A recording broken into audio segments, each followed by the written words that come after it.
Taming a reactive German Shepherd is a journey filled with challenges, lessons, and ultimately, deep connection.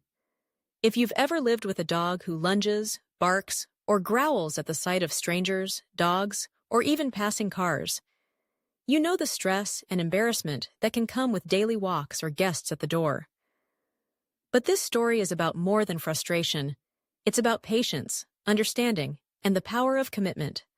It's about learning to see the world through your dog's eyes and discovering what true partnership looks like.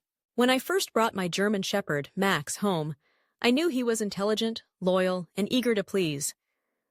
But I quickly discovered another side of him, one that was wary, easily startled, and quick to react. The first time we walked down a busy street, his body stiffened at the sight of a jogger. He barked, lunged, and twisted his leash so violently that I almost lost my grip. People stared. Some crossed the street. My heart pounded with anxiety and embarrassment. This wasn't what I'd imagined when I dreamed of dog ownership. At first, I tried to ignore his reactions, hoping they would fade with time and exposure. But the more we encountered triggers, bicycles, other dogs, people wearing hats, the more intense his responses became. His world was filled with threats only he seemed to see. I realized that, for Max, every walk was a test of courage, and for me, it was a test of patience. I started researching canine reactivity, learning that it's not about aggression, but about fear and overstimulation.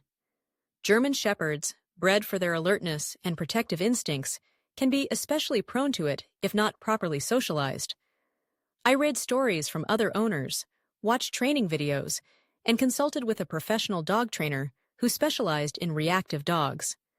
The first lesson was clear. Punishment and force would only make things worse.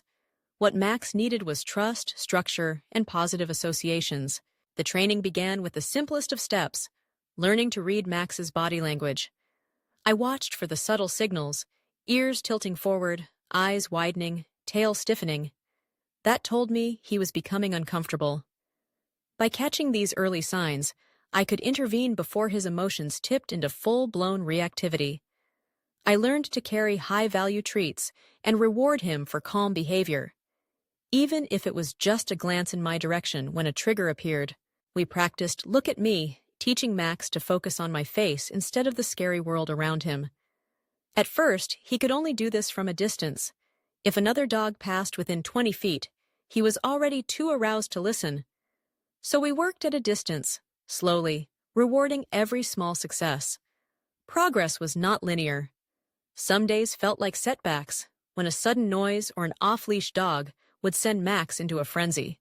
But over time, his confidence grew. I learned to become an advocate for my dog. I stopped worrying about what other people thought and started focusing on what Max needed. If someone approached too quickly, I asked them to give us space. If a situation felt overwhelming, we crossed the street or turned around. I realized that my calm, predictable reactions helped Max feel safer. My anxiety had been feeding his. We introduced new experiences slowly. Instead of crowded parks, we visited quiet trails. Instead of meeting lots of new dogs, we found one calm, steady companion for short, positive play sessions. I watched as Max learned that not every encounter was a threat. His tail relaxed. He began to sniff the ground, wag his tail, and even offer play bows to dogs he once would have barked at.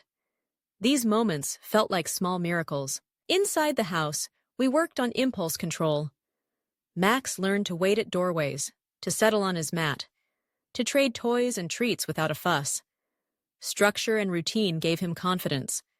I realized that, for a reactive dog, knowing what to expect is half the battle. Consistency became our mantra. One of the biggest breakthroughs came when I learned to use counterconditioning. Instead of simply avoiding triggers, I taught Max that good things happened when triggers appeared. If a bicycle passed, a treat followed. If a stranger walked by, Max got praise and his favorite snack. Gradually, his emotions shifted. The world became less scary and more predictable. Of course, there were setbacks. No journey with a reactive dog is without them. There were days when a sudden trigger would undo weeks of progress, days when I felt exhausted, frustrated, and discouraged. But each setback was an opportunity to reflect and adapt. I learned to forgive myself and to forgive Max. We were both learning, after all. The process taught me as much about myself as it did about my dog. I discovered reserves of patience I didn't know I had. I learned to celebrate small victories, a calm glance, a quiet pass by another dog, a relaxed walk in the neighborhood. These moments became our new definition of success.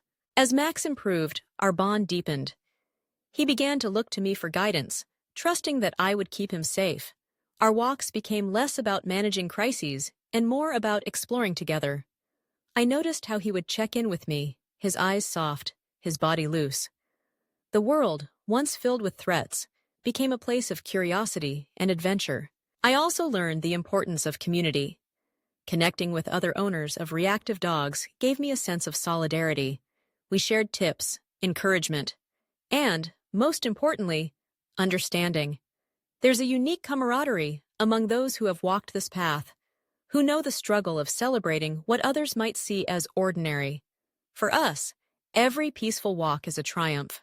As the months passed, Max's reactivity didn't disappear entirely, but it became manageable. He could walk calmly past most dogs, greet strangers with a wag, and even relax in busy environments. I no longer dreaded our walks. I looked forward to them. Max had gone from a bundle of nerves to a confident, joyful companion. And I had grown into a more patient, compassionate owner. Taming a reactive German Shepherd isn't about fixing your dog. It's about understanding and supporting them. It's about building trust, creating positive experiences, and celebrating progress, no matter how small. It's about recognizing that every dog is an individual, with their own fears, triggers, and triumphs. And it's about embracing the journey, with all its ups and downs. Today, when I look at Max, I see more than just a dog who once barked at every stranger. I see a resilient spirit, a loyal friend, and a teacher. He's taught me that patience and empathy can move mountains, that progress is built on consistency and love, and that sometimes the most rewarding relationships are the ones that require the most effort. If you're struggling with a reactive dog, know that you're not alone. Progress may be slow and the road may be winding, but with patience, understanding, and the right support, change is possible. Celebrate your victories, learn from your setbacks, and remember that every step forward is a testament to the bond you share. The journey isn't always easy, but as I walk side by side with Max, I know it's been worth every moment. Together, we've learned not just how to navigate the world, but how to trust, to grow, and to find joy in the everyday. That, more than anything, is the real reward of taming a reactive dog.